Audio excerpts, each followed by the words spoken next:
Bismillahirrahmanirrahim. Assalamualaikum warahmatullahi wabarakatuh. Perkenalkan, nama saya Muhammad Ihsan Saifuddin, NIM 044. Di sini izinkan saya mempresentasikan bagaimana pengambilan keputusan untuk mengambil potensi lokasi bahan pertanian pangan melalui bantuan sistem informasi geografis. Jadi untuk tujuannya, Kabupaten Semarang bagian tengah dikenal sebagai salah satu kabupaten yang memiliki komoditas pertanian yang memberikan komoditas di kota-kota lain.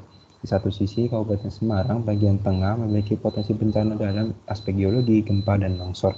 Kabupaten Semarang bagian tengah menjadi salah satu daya tarik industri juga manufaktur di Jawa Tengah. Dalam membuat sebuah model perangan untuk tujuan sendiri, yaitu dalam membuat sebuah model perangan untuk mengambil sebuah keputusan potensi lokasi pertanian tanaman pangan yang diberikan derajat kontribusi serta variabel-variabel kompleksitas tanaman pangan.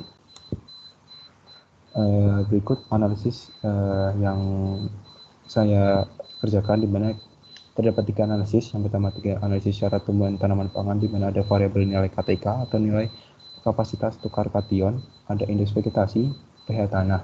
Untuk analisis kesusahan lahan, ada variabel jenis tanah, curah hujan, kemiringan lereng, hidrologi, penggunaan lahan existing, dan selanjutnya ada analisis kebijakan, di mana menggunakan RTRW, menggunakan data pola ruang, dan akan menemukan hasil penentuan lokasi pengembangan tanaman pangan. Berikut pembobotan atau scoring yang saya buat, yang dari jurnal yang kami dapatkan dari jurnal Universitas Lampung, di mana pembobotan yang paling tinggi adalah angka 3, dapat dilihat dari variabel indeks vegetasi, ada hijauan rendah, hijauan sedang, dan hijauan tinggi.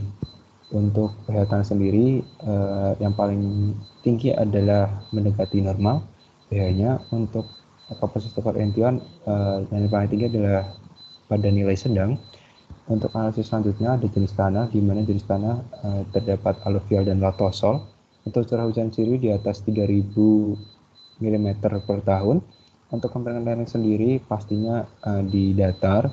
Penggunaan existing sendiri dan nilai tertinggi ada di sawah irigasi, sawah tada hujan, dan tegalan.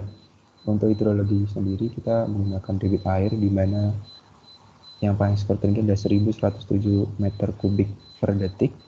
Untuk RTRW atau pola ruang sendiri, untuk nilai tertinggi sendiri ada kawasan lahan basah, kawasan resapan, dan kawasan tanaman tahunan. Untuk kerangka kerja sendiri, untuk kerangka kerja sendiri yang saya kerjakan, di mana kita mengumpulkan data-data vektor, data-data SAP, setelah itu diubah menjadi raster, yaitu munculkan data raster, setelah itu saya weighted overlay dan akan menghasilkan potensi lokasi lahan pertanian. Baik, kita lanjut saja ke prakteknya. Di mana saya sudah mengumpulkan data-data yang dibutuhkan.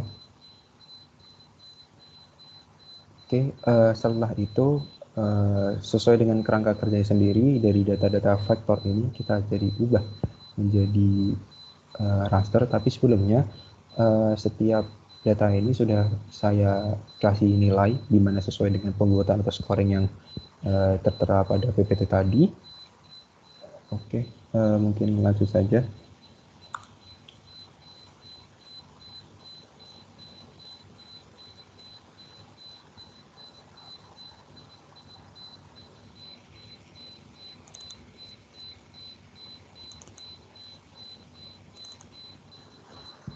Di mana kita mengubah semua data-data vektor yang menjadi raster.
Nah, baik. Nah, sudah saya jadikan raster semua. Di sini saya ingin menjelaskan kenapa jenis tanah ada 4 skor, karena pada jenis tanah ada di kawasan Kabupaten Semarang Tengah ini ada rawa pening. Nah, rawa pening sudah pastinya tidak bisa untuk dijadikan lahan pertanian karena memang sudah jadi rawa. Oke, setelah itu setelah dijadikan raster semua, dilanjutkan vector overlay.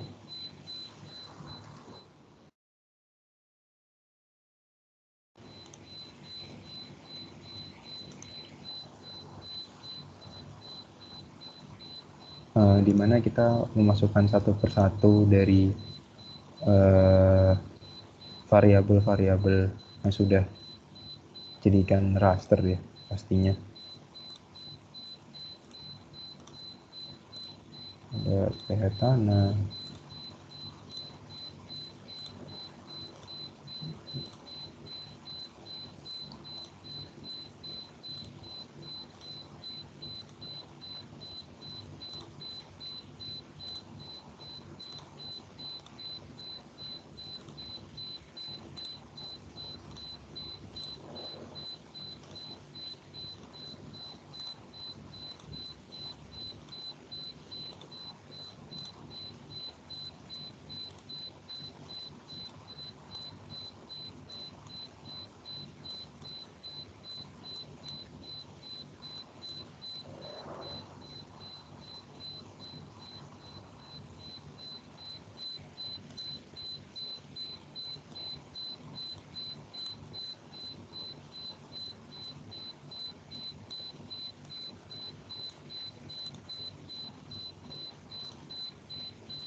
oke, jangan lupa untuk diganti evaluation scale-nya. Ini 1, 2, 3 by 1. Nah, untuk evaluasinya sendiri atau pembobotan atau scoring kita mengikuti dari yang sudah dari PPT tadi, di mana ada pembobotan atau scoring yang telah ditentukan kita melalui jurnal. Melalui inilah yang sudah tadi disampaikan, masukkan sesuai dengan variabel yang persenannya ini. Oke, mungkin lanjut saja, di mana tutupan lahan itu 10%, untuk pH tanah itu 15%, KPK 10%, kelarangan 15%,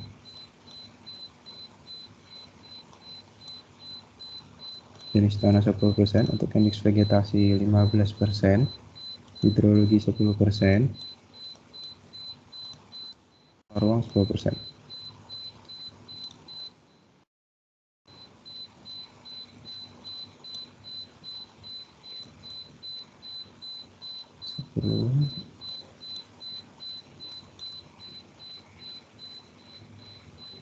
Kelarangan 10.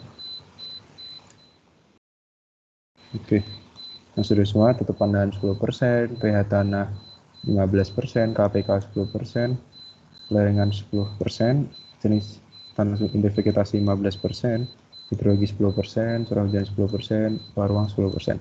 Nah, jangan lupa juga ini untuk skornya kita ganti, dimana kalau 22, kalau 33 dan seterusnya.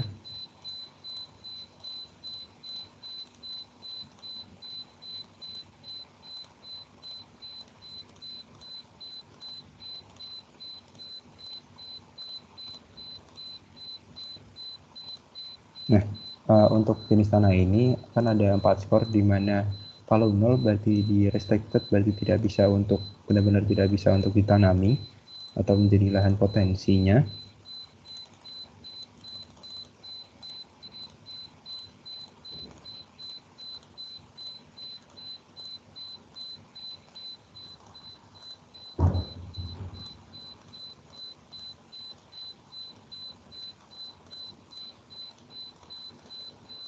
Nah, mungkin bisa dicek kembali untuk scoringnya.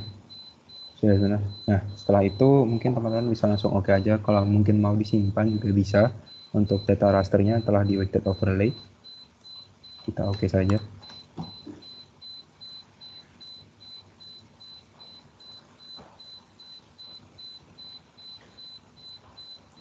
Nah, sudah terlihat. Mungkin izin saya untuk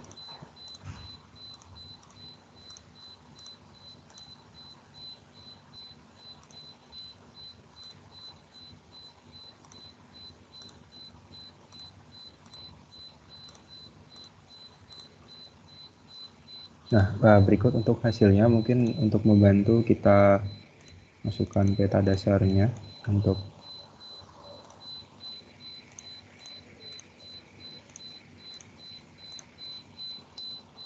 mungkin kita beri nama.